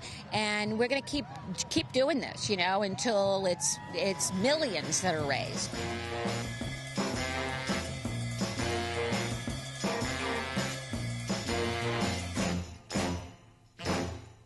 Welcome back to Autism Live and Let's Talk Autism with Shannon and Nancy. I'm here with the fabulous actor Mark Christopher Lawrence, actor and comedian. And on the phone, we have Nancy Alspaugh-Jackson, who is on the steps of the Capitol in Sacramento. Nancy, are you there? I am here, Shannon and Mark, and I can tell you this has been such an exciting, invigorating experience for me. Testifying before a congressional committee yesterday. I'm happy to report that we got 2 very important pieces of autism legislation through committee. One was a bill sponsored by CARD, Center for Autism and Related Disorders, for telehealth conferencing.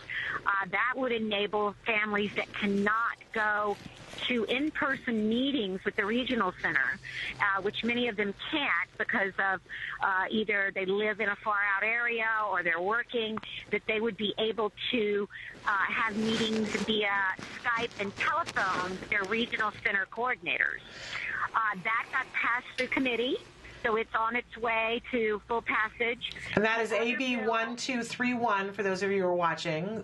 So that's great. And then the other bill that was sponsored by Act Today was for a systematic review by an independent agency of the regional center system to make sure that underserved, particularly Hispanic families, are getting their needs met through the regional center. Absolutely. What we found is that because of the cut, Shannon, in the budget, that there are not enough coordinators at the regional center to service the Spanish-speaking population.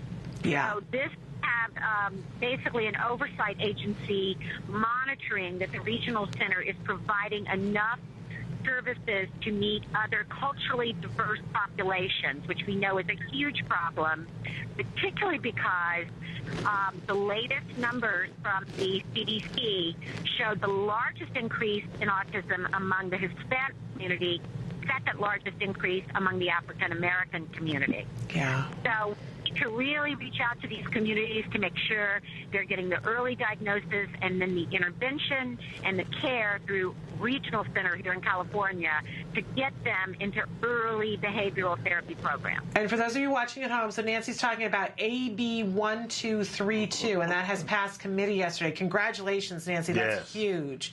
Absolutely huge. You know what, Shannon? It really reaffirmed to me, being here at the Capitol and seeing, if you were to walk around onto the west side here, you would see a huge crowd. I sent you a few pictures. Yes. But you would see a huge crowd of all kinds of people, many on the autism spectrum themselves. I have had the pleasure of talking to a young man who's 24 who had very high-functioning Asperger's, and he told me of his inability to get a job. He wants to work for a Walmart or a Lowe's doing packing. He just recently learned to drive. He said, do you fund summer programs? I said, yes, we do.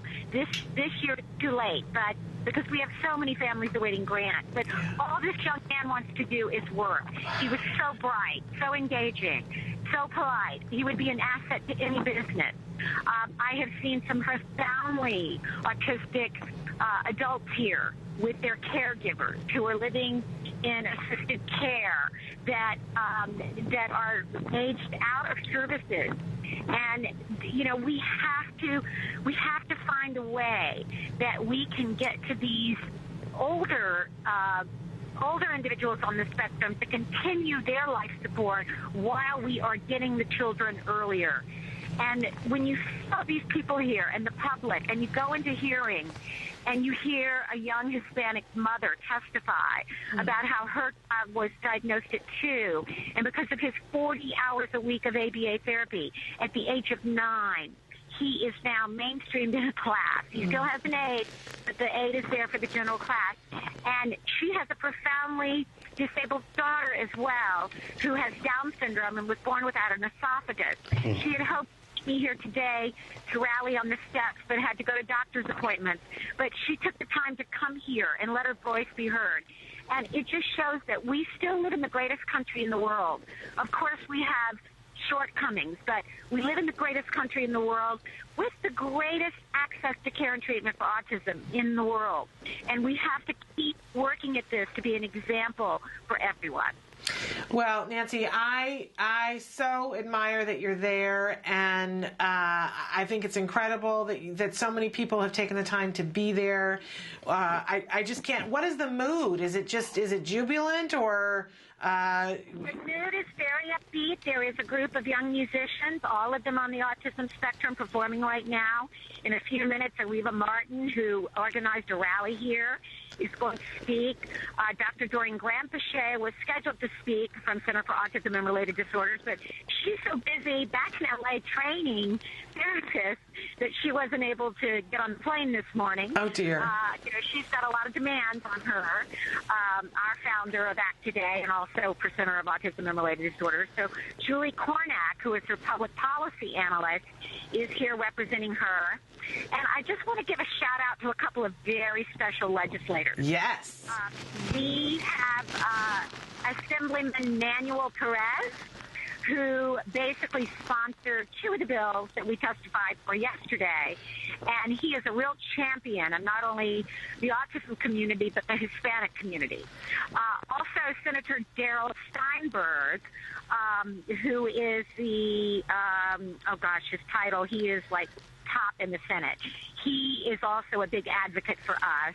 And Dr. Lou Vismara, who was one of the creators of the Mind Institute, who is a consultant here at the Senate, who is has an older son with autism, I believe 22-year-old son, and he is one of the pioneers in this movement for disability rights, autism rights, and all of these individuals are really making it possible for this new generation of children like ours, Shannon, to get the proper treatment. Absolutely. And you've been doing a bunch of interviews while you're there, haven't you? Yes, we were on KCRW this morning in Sacramento, and hopefully we'll have that footage to run next week. Julie and I interviewed with them. We've got a picture of it we're showing right now when you were on the set. There you ladies are. Yeah, I also just did an interview that's supposed to go out to about 27 sites around California, syndicated news report. Oh, interesting point, Shannon and Mark. Almost without exception, everybody that I have talked to has asked me for my card and told me they have a niece, a nephew, a friend that has a child with autism. Yeah, Mark and I were just talking about that before, saying that the numbers are such that, and of course Mark has 3 young children in his family now. So, you know, it's, I don't think there's a single person who can be untouched by autism at this point. Right, it's touching everybody. And, you know, having grown up with a brother with Down syndrome that I he was under my care a lot of my growing up years. And I see a lot, too, of individuals here with double diagnosis, you know, Down syndrome and autism, which is quite common. And it's heartbreaking when you see the older individuals who did not get the early intervention, and they're basically living in, you know, institutions. They're here with their caregivers, and it's hard for me. It's really hard for me. Yeah, I know. I've been to events like, you know, with you where you hold on to me when you see that, and we talk together about there, but for the grace of God go our children. And I know that you had already experienced that with your brother. It's a tough thing to see when you know that they could have been helped if we just had known enough and been able to get it to them. And to think that there are kids now that are out there that aren't getting the help and support, and we know perfectly well that there are things that we can do to help them. Right, and that's one of the reasons why I'm so adamant about helping, is that just to get the word out that there is help for you. You can go to Act Today or CARD and get some information, get some knowledge, and help yourselves. Yes, absolutely. And Shannon and Mark, you know, the show you do, Shannon, Autism Live, you give such great information. It's so nice to know that the help is available now. That, you know, my mother was so isolated, and thank God my parents financially were able to have David live with them until he died at the age of 38. I have no doubt now that my brother had also autism as well as Down syndrome, because I see now all of the repetitive actions he had and many of the signs. But, you know, I look at some of these individuals here that are in the care of caregivers, and I think we should also take our hats off today and really honor the caregivers, because a lot of these people that are here that I've talked to, I'm like, what's your relation? Oh, I work for this organization and I take care of this person. And that's an adult that's nonverbal and with severe STEMs and you know, maybe 40 years old. And you think, thank God for these angels that take care of those that are not fortunate enough to be able to take care of themselves. Yeah, absolutely, absolutely. Well, Nancy, it's pretty incredible. Now, I know you're there with Julie Cornack, and we were talking about the possibility of being able to talk to her, but was she called away to speak? She was called away to speak, and I've actually been summoned quite a few times during this interview.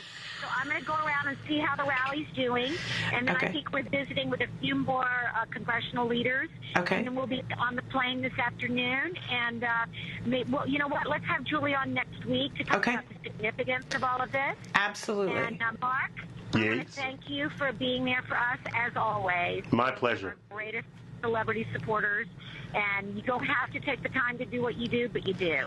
And I can't tell you how much we love you and appreciate you for that. Thank you. It's my pleasure. He's a stand-up guy in more way than one. Yeah. And you know I love you to pieces, Shannon. I love you too, and I respect and admire you, and thank you for being up there and carrying that torch forward. We really appreciate it, and for letting us know how it's going. And one final thank you to our fabulous Emily Goodwin, our technical director, who quickly got me on the phone today and got pictures up. And we were going to Skype, but it's just a little too crazy here for that. Yeah. And she always is ready to deal with anything that comes her way. Emily, you're the best. Well, thank you, Nancy. We love and adore you. And raise a little heck there today. Let them know that not only are you there, but you've got a lot of people with you and a lot of people behind you. Yeah, and I just want to say once more, we live in a great country. Yes. You know, Yes. This whole Boston situation, Yes. which I lived in Boston for 10 years, and I ran the marathon. And you are a marathon runner. Yeah. And my heart is just so shattered by that. But we have to remember, America is strong, and we have voice. And we've got to use that voice. We've got to stand up for our kids with autism. We've got to stand up for those that are the least of these, if we can help them. Absolutely. Well, you're an amazing lady. I'm proud to know you. You have a good time, and as I said, let them know.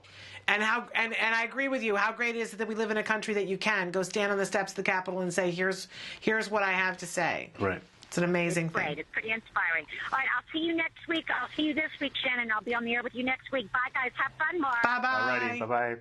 Bye. So that was Nancy Alspaugh-Jackson on the phone with us. A pretty amazing woman. Yeah. Her energy and yes, it's just all encompassing. Yes. She shows up and sometimes I'm dragging it, and I go, okay, I got to try to match her energy because.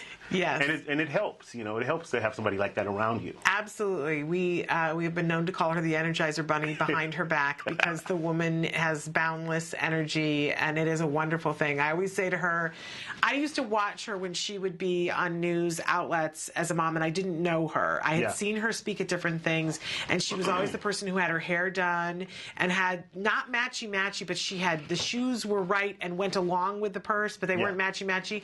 And I would think, how do you do that and have a kid with autism? You and I can never be friends, is what I would always think in my head. And then I would see her in interviews and the things that she would say, and I would say, but I'm sure glad we're on the same side of this, she and I. And then, of course, I met her and realized that she has the ability to put the purse and the shoe, the handbag and the shoes together, but that's just one of her small skills. She has many more skills, and I'm thrilled to count her as a friend. She makes you feel like she's known you forever. Yes. When I first met her, it's like I was so comfortable immediately that it was really easy to say, okay, Mark, I need to do this. Fine. Let's do it. Yeah, she's an amazing, amazing person who works tirelessly to help other families while she's got her own family. So an amazing woman, and so thrilled to have her join us in this way today. We're going to take a break and come back and talk more with Mark about the kinds of things that we were doing at that ATMF run that you saw the clip from right before we went to Nancy. And we're going to talk a little bit about those two bills that Nancy had mentioned, too, that passed in committee yesterday, AB 1231 and AB 1232. And if you're afraid because you're not much into talking about politics and legislation, it's okay. We're not going to get in-depth, but just to give you an idea about what these two bills sponsor and why it's really important and why they felt the need to go to Sacramento. So stick with us.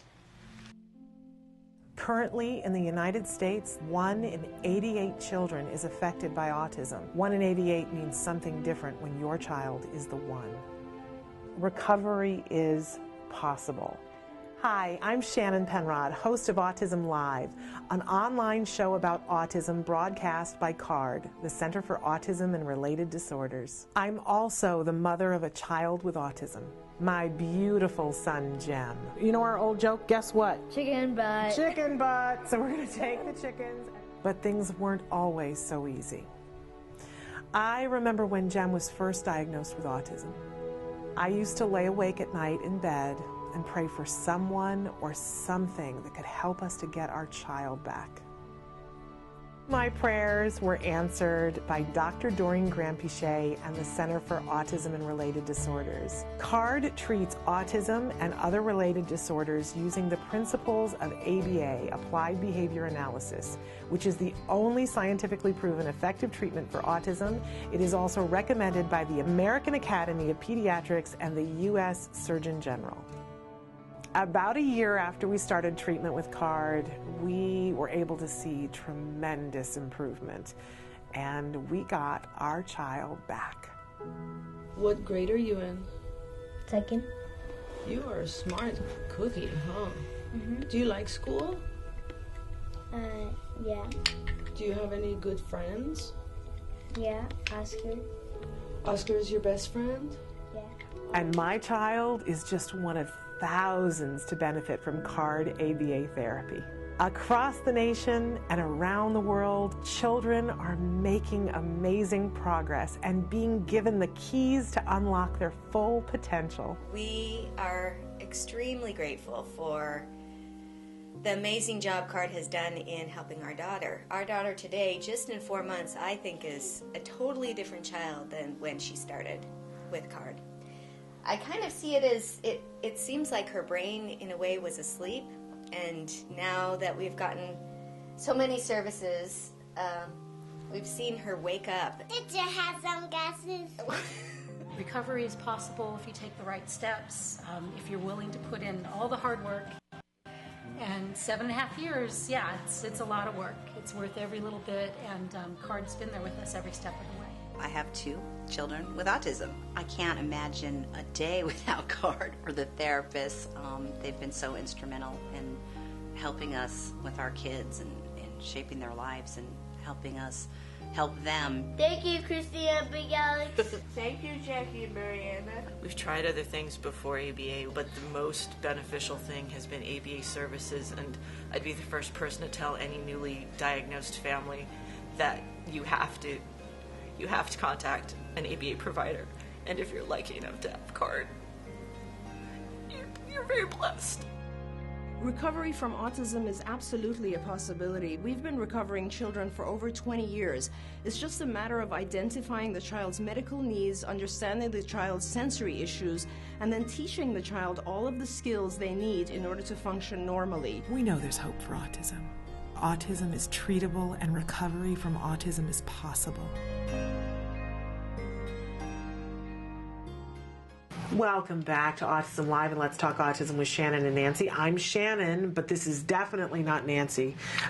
We have Mark Christopher Lawrence, actor, comedian, humanitarian, person extraordinaire with us today, filling in for Nancy Alspaugh-Jackson. Glad to be here. We're thrilled to have you here. And we just had Nancy Alspaugh-Jackson on the phone with us because she's on the steps of the Capitol here in the state of California, up in Sacramento, because there's a lot of legislation. Today's a very big day on the steps of the Capitol. They're doing Stand Up for Autism. Huge day. Huge day. And all this week, there've been a lot of committees and people testifying about an array of bills that are before both the House and the Senate this year.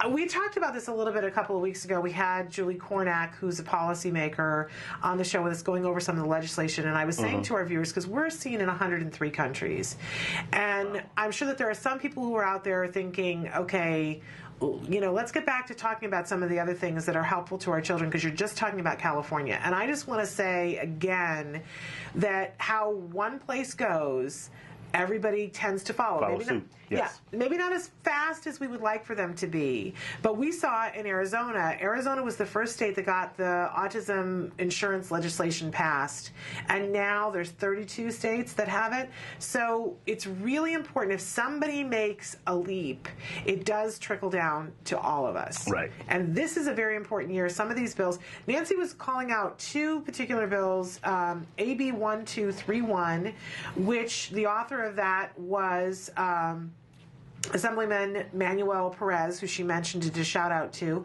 and that one is sponsored by CARD, and that is the telehealth bill that we had talked about a couple of weeks ago.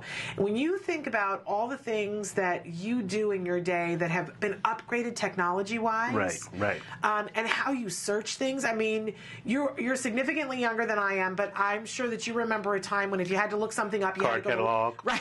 Yes. I'm not that much younger than you. I think you are. But you used to have to go to the library to look something up, right? And you no longer have to do that. You can be in your car and be on your smartphone and you can look something up. I had a meeting yesterday, and in my meeting, we said, okay, you take this, and I'll take this. And I got on the train, headed back to San Diego, and did my homework on the train. When I got home, I was done. There you go. Isn't that a wonderful thing? So technology has changed our lives, and it's time for it to change. And telehealth has been instituted in other areas where people can call a doctor if they're in a remote area. Right. There are some times when you don't have to be physically touched. We've all had the experience of going and paying for the doctor visit and going, and the doctor doesn't touch you once. You just have the conversation. They don't even look in your mouth. But how nice would it be for our kids with autism in those instances to be able to have that doctor's appointment on the phone via Skype? Have that access. Yes, and that's what that bill is about. It's about telehealth and dental telehealth, which even this morning, I had a conversation with my son. He was going on a field trip this morning, and we're trying to be much better about brushing the teeth and him taking over all the responsibility for it. And he hadn't done a great job. And so I took over the job, and he was backing up and saying, "Mom, stop it." And he said, "You're brushing my gums." And I said, "Well, yeah, you have to brush the gums." And here's my child who's about to be 10, and I don't know why I thought that he knew that, but clearly he didn't. And in that moment I was thinking, we need to go back to that educational moment with the dentist. But to be honest, the last time he went to the dentist, he was so overwhelmed by some of the sensory things that I think she just didn't get to that, and I didn't realize it. But if he could sit and talk with her via Skype and have her show him a video about how this is how you brush your teeth and you got to roll it on your gums, it's going to be so much more effective than me explaining it to him. Well, and the dentist is so overwhelming for a lot of people. I mean, my blood pressure is always up at the dentist. Even though I don't feel nervous, my blood pressure's up. My dentist takes blood pressure every time. Yeah, I can imagine. And, I understand where he was. Yes, right. Plus, my dentist has giant hands. He's a big guy with giant hands. I'm like, you wouldn't think that somebody would go into dentistry if they had big, huge, giant hands. And I call him Dr. Big Hands to his face. Look, Dr. Big Hands, be gentle. Too bad he must have hygienists that have smaller hands so that they can get in and do delicate things for him. Well, it's so funny because he even though he has these big hands, he's like really dainty with his tools. Really? Yeah. How funny. Yeah, but that whole telehealth thing would... Very important. Very important. Right, we talked earlier this week about the fact that when you're getting ABA, how important it is to get everybody in the room every so often and talk about progress and talk about what's happening. And that can be a hardship for families, for both parents to have to go and be in a room and travel and all the gas involved. So this is a really important bill. They call it the telehealth bill, but it is AB 1231, and it did pass in committee yesterday. And again, if California passes this, you will see very quickly other states will conform and want to pass this as well. And then, of course, Nancy was also referencing AB 1232. Authored by Assemblyman Manuel Perez, and it was sponsored by Autism Care and Treatment Today. And this is a bill that asks for a review to make sure that some of the underserved population, people who are having difficulty because English isn't their first language, or there are other considerations, that it be completely friendly language and be culturally and ethnically appropriate. Right. which I can't say enough about. And Nancy so eloquently mentioned that when we look at these increases, that when we went from 110 to 1 in 88 to now 1 in 50, we see the biggest jumps are in the Latino communities and then also in the African American communities. This is a portion of the population that we have to make sure that the help is available and appropriate. Right. And I can't say enough, because I remember going through the process of here in the state of California petitioning the regional center to get help. And for all of you who are finding funding sources, and when you see how much paperwork is involved and how diligent you have to be and how many people you have to talk to, and every time I would pick up the phone, and I'm really good at advocating. Right. It's something that I can do, and I won't give up. I had a sales background before, so I know not to give up. And I would think to myself, my goodness, what would this be like if I didn't feel comfortable doing that, and if English wasn't my first language? Right. Or if you're a shy person. Yes, exactly. You know, somebody who you know, maybe life has beat them down. Absolutely. You know, you will get discouraged immediately. Absolutely. And whenever a parent would talk about getting services from the regional center, I would say, you have to write down in your planner that you're going to call 3 times a week, and then you're going to follow up on things, and they would go, oh, I don't think I could do that, right? Right. So again, I think it's so important. And we saw last year in the LA Times that they did a report where they talked about different regional centers and how much money was given on an average. And don't get me wrong, love the regional center, think it's an amazing thing here in the state of California, but there was disparity. That in some neighborhoods, the average what the child was able to get was a much huger number, maybe $45,000 for care, where in a neighborhood where they really could use the support, maybe the average was $1,200. Wow. And you go, how can that be? Wow. And it's a matter of being able to advocate and having these things be written in a way and be legislated in a way that you can't allow that to happen. Right. So that's what that bill is. Well, and that was kind of like one of the things with the California lottery when it came out. It's like, okay, it's going to help all the schools, and then it turns out, well, it had to do with property taxes. Oh. So it was divided by property taxes. So let's say you have a school that's in Beverly Hills that has fewer students. Right. You know, the property taxes are going to be way larger than a school in Compton, for example. Right.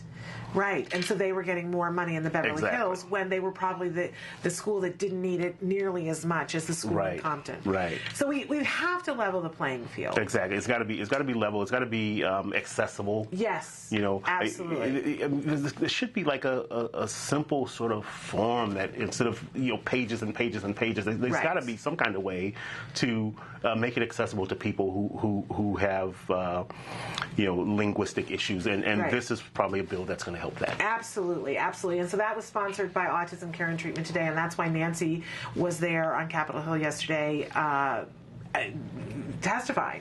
So really incredible. But if you're interested in knowing more of these bills, because there's literally this humongous list of bills, you can go to www.leginfo.ca.gov. So that's leg, Leginfo, leginfo.ca for California.gov. And you can find all the bills there. You can read the actual language of them. And we encouraged you 2 weeks ago that if you want to write letters, that you can go write whatever letter you want, send it to us here, and we will make sure that they get forwarded to all the people on the committees. So you can still take advantage of that and send it off to us. We should take a quick break. We're almost out of time. Do we have time to take a break, Emily? We'll take a quick little break, and then we're going to come back and talk very quickly about that ATMF and a little bit about the film camp, because I know you've been a big proponent of the film camp, and that's one of the things that the money from last week ago run goes to support. It's a fun thing. All right. So real quick break. We'll be right back.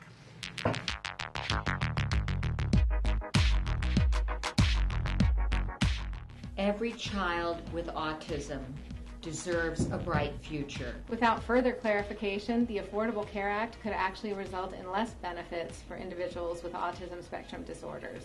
We urge Catherine Sebelius to clarify the Affordable Health Care Act. She can make one change, one little minor change, to make applied behavioral analysis be part of the health care plan. By signing this petition, you are protecting the health care benefits of individuals with autism spectrum disorders. We need to make sure that we are heard and seen. Sign the petition at autism-live.com. Here's how you can show your infinite support. Create your own infinity ribbon. What you're going to do is take a ribbon that's been cut about 8 inches long, and you're going to grab one end and then twist it, and then take the two ends and join them together, and then take it together, and then I'm going to flip it around and take another piece of tape, and what I have is double-sided sticky tape. Squeeze down. You have your very own infinity ribbon. With ABA, the possibilities are infinite. With ABA, the possibilities are infinite. With ABA, the possibilities are infinite. With ABA, The possibilities are infinite. With ABA, the possibilities are infinite. With ABA, the possibilities are infinite.